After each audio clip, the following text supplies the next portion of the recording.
अस्सलाम वालेकुम एवरीवन, कैसे हैं आप सब लोग? होपफुली आपका रमज़ान बहुत अच्छे से गुज़र रहा होगा। आधा रमज़ान तो गुज़र चुका है और उसके साथ-साथ हमारी फॉरएवर लिविंग की हाफ़ ट्रेनिंग्स भी कंप्लीट हो चुकी हैं। कुछ टॉपिक्स रह गए हैं, वो इंशाल्लाह हम आगे आने वाले दिनों में कवर करेंगे, क्योंकि इस रमज़ान हम प्रेज़ेंट कर रहे हैं आपके लिए क्रैश कोर्स 3.0 वर्ज़न। आज का जो हमारा टॉपिक है वो बहुत ही इम्पोर्टेंट टॉपिक है क्योंकि बहुत सारे लोग जो फॉरएवर लिविंग प्रोडक्ट्स को जॉइन करना चाहते हैं या कर चुके हैं, उनके माइंड में सबसे ज़्यादा जो डाउट होता है या क्वेश्चन होता है या फ़ियर आप कह लें, वो होता है इन्विटेशन का, कि प्रॉस्पेक्ट्स को इनवाइट कैसे किया जाए, लोगों को इस बिज़नेस के साथ कनेक्ट कैसे किया जाए और इस तरह के लातादात सवाल जो डेली बेसिस पे हमें आए, तो हमने सोचा इस पे करते हैं हम प्रॉपर पॉडकास्ट। तो सबसे पहले मैं इनवाइट करना चाहूँगी हम founder of Pakistan entrepreneur hub sir Mohammad Zeeshan को। अस्सलाम वालेकुम सर। जी, वालेकुम अस्सलाम सिस्टर एंड अस्सलाम वालेकुम टू एवरीवन। सर जैसा मैंने इंट्रोडक्शन में बताया कि सबसे ज़्यादा फ़ियर अगर कह लें, वो होता है इन्विटेशन का। बहुत सारे लोग जो है ना, वो सुनते ही इससे भाग जाते हैं कि उनको फ़ियर हो जाता है कि हम लोगों को इनवाइट नहीं कर सकेंगे या लोगों को जॉइन नहीं करा सकेंगे। Prospecting basically it's it's technical and a bit difficult उनको लगती है इस सेंस में। जी, तो वो कौन से ऐसे फ़ियर्स हैं या कौन-सी ऐसी मिस्टेक्स कह लें जिसकी वज़ह से वो लोगों को लगता है कि इन्विटेशन करना बहुत मुश्किल है और इन्विटेशन हमसे नहीं हो पाएगा? जी, ये इम्पोर्टेंट क्वेश्चन इसलिए है बिकॉज़ यहाँ पे ना सिर्फ वो लोग जो बेसिकली कभी पब्लिक इंटरेक्शन नहीं करते, बल्कि वो लोग जो इवन पब्लिक इंटरेक्शंस करते हैं, उन लोगों का भी ये फ़ियर होता है कि भई बिकॉज़ इंसानों की अगर नेचर देखी जाए तो 2 किस्म की नेचर्स होती हैं। एक होता है इंट्रोवर्ट और दूसरा होता है एक्सट्रोवर्ट। मतलब एक इंसान वो होता है कि जो बेसिकली ज़्यादातर सोशलाइज़ नहीं होता और एक इंसान वो होता है कि जो जहाँ पे भी जिस महफ़िल में भी जाता है वो बेसिकली घुल-मिल जाता है। तो दोनों की नेचर्स के अंदर मैंने नेटवर्क मार्केटिंग में ये देखा है कि दोनों ही बेसिकली जब नेटवर्क मार्केटिंग में आते हैं, तो कहीं न कहीं एक फ़ियर जो है उनके अंदर फ़ेस होता है। जैसे आपने स्टार्ट में कहा कि मैं कैसे इनवाइट करूँगा या करूँगी बेसिकली। तो उसके अंदर जो सबसे बड़ी रीज़न्स होती हैं उसके अंदर क्योंकि नेटवर्क मार्केटिंग जो बेसिकली एक क्राइटेरिया है उसके अंदर ये होता है कि आप किसी कम्युनिटी के साथ, किसी ग्रुप के साथ, किसी टीम के साथ एसोसिएट होते हो और वहाँ से आप अपने करियर का स्टार्ट लेते हो, तो वहाँ पे कुछ नॉर्म्स होते हैं, कुछ रेगुलेशंस होते हैं, कुछ बेसिकली आप ये कह लें कि ट्रेनिंग्स जैसे आप आपने ये 3.0 हमारा जो क्रैश कोर्स चल रहा है, इसी तरह की हर टीम के, हर ग्रुप के बेसिकली अपने एसओपीज़ होते हैं। तो उनको देखते हुए वो इंसान जो है कहीं न कहीं घबरा जाता है। तो इसमें जो इम्पोर्टेंट चीज़ समझने वाली है वो ये है कि नेटवर्क मार्केटिंग को आपने बेसिकली कोई बेसिकली ऐसी चीज़ नहीं समझनी कि जो आपने चाँद पे जाके करनी है। इसको आपने ज़मीन पे रह के करना है और उसको करने का जो सबसे आसान तरीका ये है कि आप इसको अपनी डेली लाइफ़ के अंदर प्लग इन करें। बजाए कि आप जो है वो स्पेशली इसको ऑर्गेनाइज़ करें। Yes, by the time you will do this like 3 month, 6 month, 1 year आप इसमें प्रोफेशनल हो जाओगे। लेकिन आपको करना ये है कि आपकी जो डेली लाइफ़ है, अगर आप स्कूल टीचर हो, अगर आप बेसिकली एक ऑफ़िस पर्सन हो, तो आपने अपनी डेली लाइफ़ के अंदर इसको इनपुट करना है। वैसे ही जैसे कि आप लेट्स सपोज़ अगर कहीं पे शॉपिंग करने जाते हो और आपको कोई अच्छी डिस्काउंटेड चीज़ मिल जाती है, तो वो आप अपने दोस्तों से शेयर कर रहे होते हो। वैसे ही आपने इसको अपनी normal day to day life के अंदर प्लग इन करना है और आप देखेंगे कि वो आपका फ़ियर भी दूर हो जाएगा और आपको इस बिज़नेस के अंदर ग्रोथ भी मिलेगी।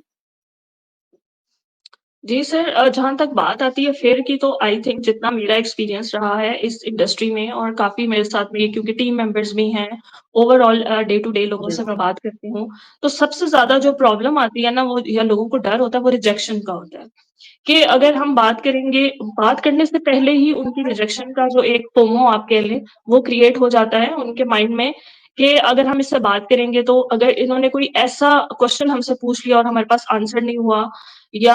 थोड़ा-सा कहीं लोगों को ऐसा लगता है कि वो रिजेक्ट कर देंगे तो हमारी जो है सेल्फ रिस्पेक्ट हर्ट हो जाएगी या हमारी मेहनत ज़ाया हो जाएगी। तो इस तरह की जो सिचुएशन आती है, जिसको ऑब्जेक्शन हैंडलिंग भी कहते हैं हम लोग, तो ऑब्जेक्शन हैंडलिंग और रिजेक्शन का फ़ियर जो है, उसको किस तरह से ओवरकम किया जाए? रिजेक्शन देखिए मेरी छोटी बहन बात बहुत सिंपल सी है, रिजेक्शन जो है ना वो हर दुनिया की फ़ील्ड के अंदर आपको फेस करना पड़ता है।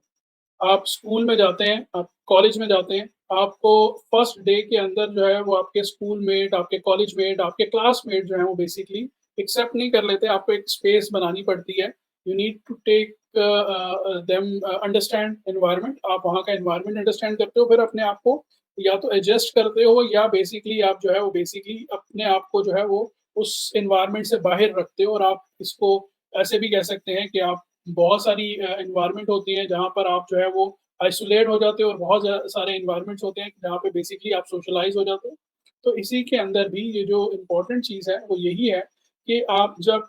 इस बिजनेस में आते हो तो शुरू में आपके पास नॉलेज कम होता है, शुरू में आपके पास एक्सपीरियंस कम होता है, आपने दो लोगों से बात की होती है और वो दो लोग ही बेसिकली आपको जो है वो नेगेटिव थॉट दे देते हैं, तो आपका एक फेयर जो है वो डेवलप हो जाता है। और ये फेयर अगर आप किसी भी फील्ड में, चाहे आप बेसिकली इंजीनियर ही बनना क्यों क्यों नहीं जा रहे और आप इंजीनियरिंग में दाखिला ले लेते हो, और आपको आपके इर्द-गिर्द के लोग कह देते हैं कि जी इंजीनियरिंग का तो स्कोप ही नहीं है, तो आप 1 महीने बाद ये सोचना शुरू कर देते हो, अच्छा मैं डॉक्टर बन जाता हूँ। तो this happens to everyone in every field. But network marketing को इसलिए हाइलाइट कर दिया जाता है बिकॉज़ इसके अंदर जो है वो बेसिकली आप जल्दी जो है वो अपने आप को प्रोग्रेस के अंदर या इम्प्रूवमेंट के अंदर या प्रॉफिटेबल एनवायरनमेंट के अंदर देखना चाहते हो। तो सिंपल ये जो रिजेक्शंस हैं, इनको आपने ये समझना है, this is part of the journey, this is part of your success, and the more experience you have, the more rejections you have, the more confidence you have. But इसका ये हरगिज़ मतलब नहीं है कि आप अगर 50 लोगों से बात कर रहे हो, तो 50 लोग ही आपको रिजेक्ट करेंगे। No, it's not like this. अगर आप 50 लोगों से एवरेजली 1 हफ्ते में या 1 महीने के अंदर आप बात कर रहे हो पार्ट टाइम के अंदर, तो आपके पास अगर एवरेज जो है वो 4 से 5 या 6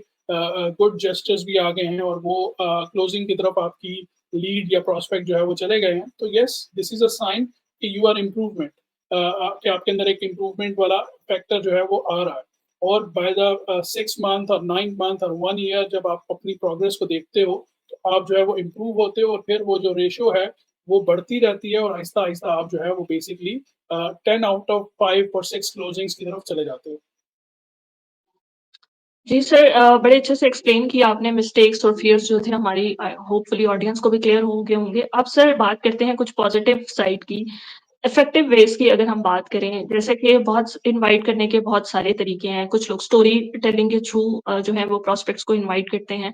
कुछ लोग क्यूरियोसिटी बिल्ड करते हैं, और कुछ लोग ऐसे होते हैं जो इन्विटेशन को गलत रंग में ले जाते हैं। इन्फ्लुएंसिंग के थ्रू भी कुछ लोग प्रमोट करवा रहे होते हैं, प्रमोशंस या पेड प्रमोशंस आप लोग उनको कह लें।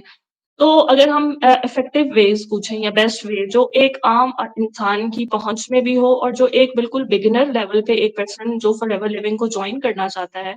उसको आसानी हो उस वे या उन मेथड्स को चूज़ करने में, तो एक अगर आप सम अप में शॉर्ट सा हमारी ऑडियंस को दे दें समरी कि कौन-कौन से इफेक्टिव वेज़ हैं कि अगर वो फॉरएवर को जॉइन करते हैं, वो हर इंसान कर सकता है, तो ताकि उनका जो फ़ियर है वो खत्म हो और उनको एक पॉज़िटिव साइड भी जो है वो इन्विटेशन की नज़र आए।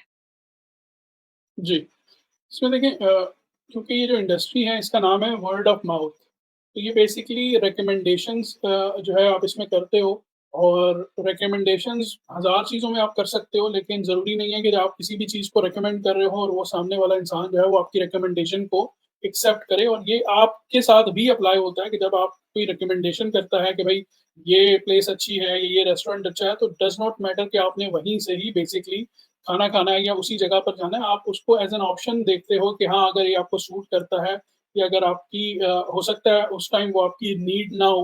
तो नेटवर्क मार्केटिंग में भी ऐसे ही है कि जब आप किसी को रिकमेंड करते हो, तो हो सकता है कि दैट टाइम पर्टिकुलर में, उस टाइम के अंदर उस इंसान को इस चीज़ की या इस एनवायरनमेंट की या इस अपॉर्च्युनिटी की या इस प्रोडक्ट की ज़रूरत ना हो। लेकिन आफ्टर लाइक 3 मंथ, 6 मंथ आप देखते हो कि उसको जो है हो सकता है इस चीज़ की ज़रूरत हो। तो दूसरा जो इफ़ेक्टिव वे आपने बताया उसके अंदर जो इम्पोर्टेंट चीज़ पूछा है, इफ़ेक्टिवनेस किस चीज़ के अंदर आ सकती है, तो उसके अंदर जो पर्सनल रिकमेंडेशंस हैं वो सबसे इम्पोर्टेंट है।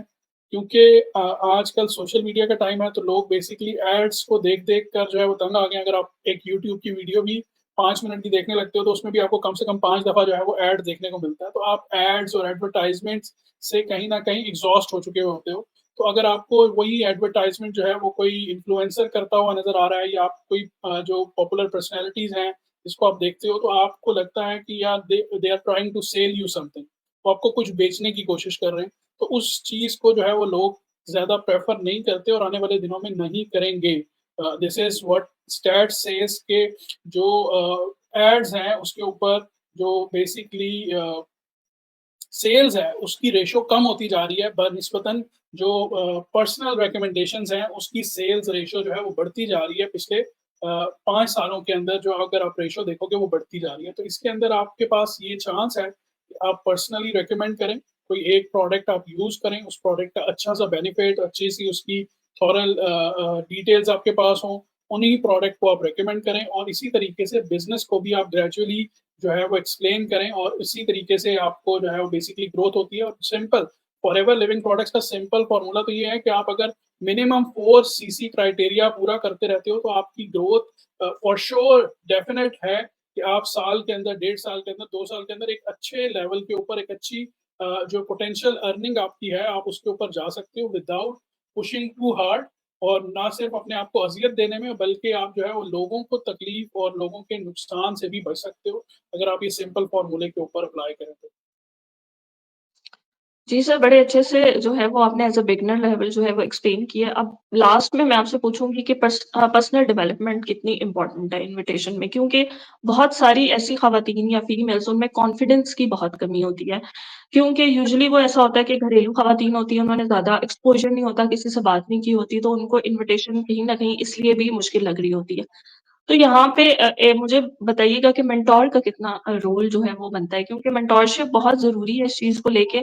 क्योंकि बहुत सारे लोग ऐसे हैं कि वो स्टार्ट में लोगों की बातों में आके जॉइन तो कर लेते हैं और जब वो अपने मेंटर से पूछते हैं तो वहाँ से भी उनको जो है ना पुल बैक नहीं मिलता और वो कहीं न कहीं डिसहार्ट हो जाते हैं।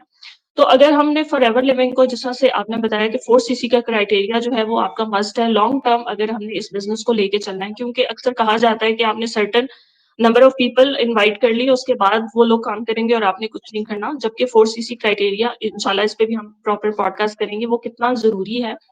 तो उसके लिए इन्विटेशन आई थिंक आपका एक लॉन्ग टर्म प्रोसेस रहता है। तो इसमें एक मेंटर क्या रोल प्ले करता है? और आप इन्विटेशन के साथ-साथ आपको अगर मेंटर की गाइडेंस जो है वो कितनी ज़रूरी होती है? जी, मेंटर बेसिकली बहुत इम्पोर्टेंट है, उसकी वो स्पॉन्सर भी है, वो आपका मेंटर भी है, तो उसकी तो इम्पोर्टेंस आपके करियर के अंदर बहुत ज़रूरी है।